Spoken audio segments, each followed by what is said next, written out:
মানিকতলায় উপনির্বাচন 10ই জুলাই, তার আগে কুণাল ঘোষের হুঙ্কার। ওই এলাকায় নাকি কাটমানি তোলা হচ্ছে তৃণমূলের বিরুদ্ধে, কিছু নেতার বিরুদ্ধে, কিছু কর্মীর বিরুদ্ধে অভিযোগ।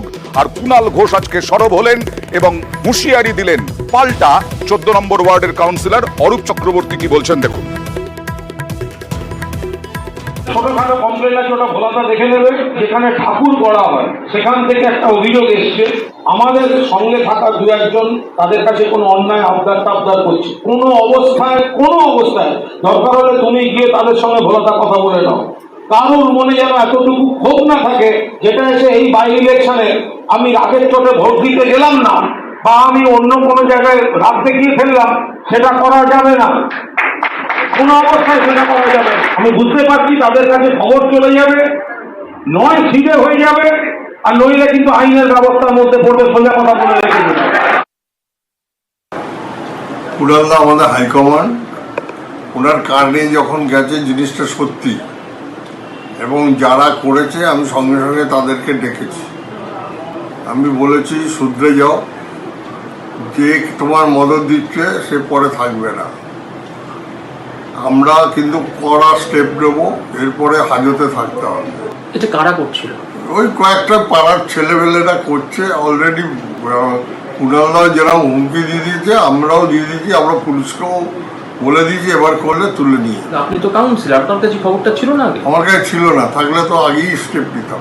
কুণাল ঘোষের হুঁশিয়ারি, অমল চক্রবর্তী বললেন কাউন্সিলর হলেও তার কাছে নাকি খবর ছিল না, কটাক্ষ বিজেপি। দেখুন, ওখানে একটা মৃৎ শিল্প চলে। এখন যদি শিল্প চলে পশ্চিমবঙ্গে, তৃণমূলী ট্যাক্স থাকবে না? ট্যাক্স তো দিতেই হবে, এর মধ্যে অন্যায় কি আছে? তৃণমূল কংগ্রেস পারলে ঠাকুরের প্রাণ দান করে ঠাকুরের থেকেও টাকা তুলে নেবে। এখন এই পর্যায়ে দল চলে গেছে। কুণাল ঘোষের এই বাণী তৃণমূল কংগ্রেসে গৃহীত হবে কি হবে না সেটা স্থানীয় মানুষরা বোঝেন। এবার দেখুন নিউ টাউনে পুকুর বোজানোর খবর। এর আগেও আমরা দেখিয়েছি, সেই নিউ টাউনে পুকুর বুঝিয়ে রাতারাতি 1 মাসের মধ্যে রিসর্ট তৈরি হচ্ছে। নিউজ 18 বাংলা খবর করতে গেলে বাধা দেয়, পঞ্চায়েতের নোটিশ মালিককে।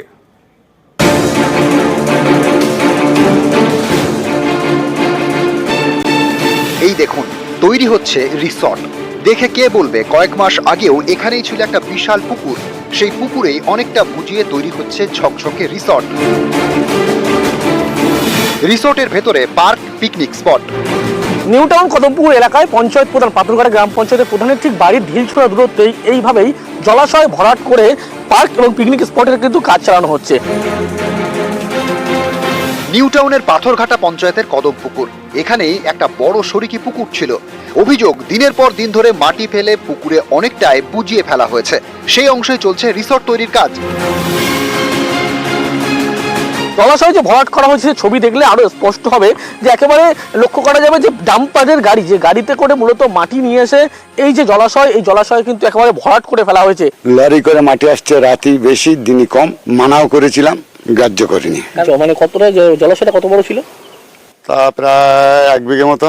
ওটা ডোবা না, পুকুর, বড় পুকুর, গোটাটাই পুকুর ছিল। গোটাই পুকুর, এখন হাফের উপর পুকুর আছে, পরে অর্ধেক বেঁধে মাটি ভরাট হচ্ছে। অর্থাৎ রমরমিয়ে চলছে বেআইনি কাজ। এই খবর করতে গিয়ে বাধার মুখে পড়তে হয় নিউজ 18 বাংলাকে, শুনতে হয় শাসানি। আপনি এখানকার কে? আমি কেউ না। এখানে কি একটা ভরা জলাশয় ভরাট করছে, ভয় দেখাচ্ছেন? আমরা জলবায়ু হতে করিনি, পারমিশন দেখাচ্ছেন আমাকে? আমরা করি, আমি ভুল বলছি। আপনি তাহলে এখানে কি কাজ করছেন? এই তো আমাদের প্লাম্বার লোক এসছে কাজে। তাহলে আপনি এতক্ষণ বাধা দিচ্ছিলেন? আমি বাধা দিইনি, ভুল বলছেন। আমি অনুমতি দেখতে চাইলেন তো আপনি? আপনারা ইনলিগাল কাজ করলে আমার অনুমতি দেখাতে হবে? পরে অবশ্য পালিয়ে যাওয়ার চেষ্টা করেন রিসর্টের ম্যানেজার। আমি বলেছি যে আমার মালিক বললো যে আমরা এসছেন, ঢুকবেন না, সেই জন্য যে কাজের লোক বলছে বাধা দিচ্ছিলেন। একটা খবর পেয়েছি, গ্রামের লোকই আমাদের খবর দিয়েছিল। পঞ্চায়েতের তরফ থেকে ওনাদেরকে ডাক করিয়েছিলাম, নোটিশ দিয়েছি। লয়ার এসে আগামী 24/6/2024 তারিখ পর্যন্ত ডেট নিয়েছে। 24 তারিখ না ওরা সদুত্তর দিতে পারলে আমরা পঞ্চায়েত তরফ থেকে যেরকম পুকুর ছিল জিসিবি দিয়ে পুকুর কেটে আগেকার যে পজিশন ছিল জমি, সেই পজিশনে চরিত্র আমরা ফিরিয়ে দেবো। পঞ্চায়েতের পক্ষ থেকে বলা হচ্ছে অবিলম্বে তাদের সমস্ত ডকুমেন্টস দিতে হবে যে জলাশয় আগে ছিল না। তাহলে জলাশয় যদি আগে থেকে থাকে সেক্ষেত্রে কিন্তু পুনরায় আগের অবস্থায় ফিরিয়ে দিতে হবে, না হলে পঞ্চায়েতের পক্ষ থেকে ব্যবস্থা নেওয়া হবে, এমনটাই বলা হচ্ছে। ক্যামেরায় অর্চন গোস্বামীর সঙ্গে অনুপ চক্রবর্তী, নিউজ 18 বাংলা, কলকাতা।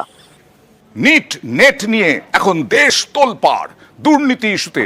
আর এই নিয়েই পরীক্ষা পদ্ধতি বদলাতে 7 জনের বিশেষজ্ঞ কমিটি গড়ল কেন্দ্র।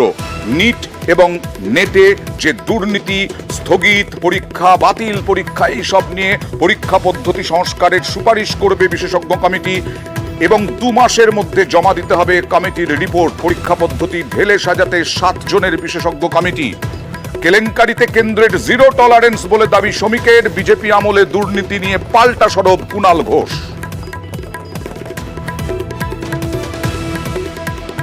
চারিদিকে প্রশ্নপত্র ফাঁসের ঘটনা ঘটছে, এটা অত্যন্ত বিপজ্জনক। সেই জন্য কেন্দ্রীয় সরকার একটি কঠোর আইন এনেছে। এই আইন এ ধরনের চক্রকে ভীত সন্ত্রস্ত করবে। সরকার এ ধরনের ঘটনা রুখতে বদ্ধপরিকর। এই ধরনের দুর্নীতির বিরুদ্ধে লড়াই সরকারের 0 টলারেন্স। এনটিএ কে কেন্দ্র করে সুপ্রিম কোর্টের যে অবজারভেশন ছিল এবং তার পরবর্তীকালে নেটের প্রশ্নপত্র ফাঁস হওয়ার আগেই এখানে সিবিআই তদন্তে নির্দেশ দেওয়া হয়েছে। দেশের মধ্যে বৃহত্তম পরীক্ষা কেলেঙ্কারি এটা বিজেপি জমানায় এই এখন নরেন্দ্র মোদী সরকারের আমলে হচ্ছে। অবিলম্বে বিচার বিভাগীয় তদন্ত দরকার। নিজেদের ডিপার্টমেন্টের কেলেঙ্কারি নিজেদের সিবিআই কে দিয়ে এরা ধামাচাপা দেওয়ার চেষ্টা করছে। এই কমিটি চোখে ধুলো দেওয়ার জন্য, ভাঁওতা দেওয়ার জন্য, এটা হচ্ছে ধামাচাপা কমিটি। সুপ্রিম কোর্টের কোনো মহামান্য বিচারপতির তত্ত্বাবধানে অবিলম্বে এর তদন্ত হওয়া উচিত এবং যারা ধেড়ে দূর, যারা প্রভাবশালী, এদের প্রত্যেককে তো অ্যারেস্ট করতে হবে, কাস্টাডিতে নিতে হবে। কাস্টাডিতে নিয়ে জিজ্ঞাসাবাদ করে এই চেন, এই র্যাকেট, এই দুষ্টচক্র, এই হাজার হাজার কোটি টাকা তোলার খেলা, ছাত্রছাত্রীদের ভবিষ্যৎ নষ্ট করে, তো সেই তদন্ত তো এগোতে হবে। বিদ্যুতের বিল নিয়ে আরো কড়া নবান্ন। বিদ্যুতের অপচয় রুখতে বিভিন্ন দফতরের বিদ্যুতের বিল বকেয়া থাকলে বাজেটে কাটছাঁট, এরকমটাই নির্দেশ। বিল বাকি থাকলে সেই দফতরের বাজেট কমাতে নির্দেশ। বিদ্যুতের অপচয় রুখতে অর্থ সচিবকে নির্দেশ মুখ্যমন্ত্রীর। বৃহস্পতিবারই বিদ্যুতের অপচয় ঠেকানোর নির্দেশ মুখ্যমন্ত্রীর।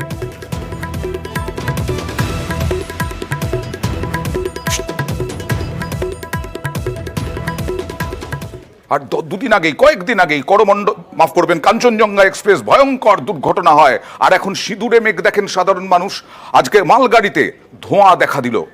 আমতায় মালগাড়িতে ধোঁয়া, আর তা দেখেই যথেষ্ট আতঙ্কিত ওই এলাকার মানুষ। মালগাড়িতে আমতা শাখায় মালগাড়ির ইঞ্জিনে ধোঁয়া, বাল্টিকুড়িতে ইঞ্জিনের ধোঁয়ায় আতঙ্কে যাত্রীরা। দমকলের 2টি ইঞ্জিন ঘটনাস্থলে, ব্যাহত হাওড়া আমতা শাখায় ট্রেন পরিষেবা।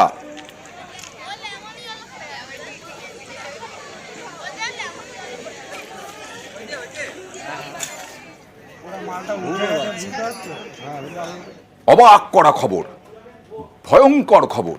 বোমাবাজি, গুলি, ইট বৃষ্টি। কেন?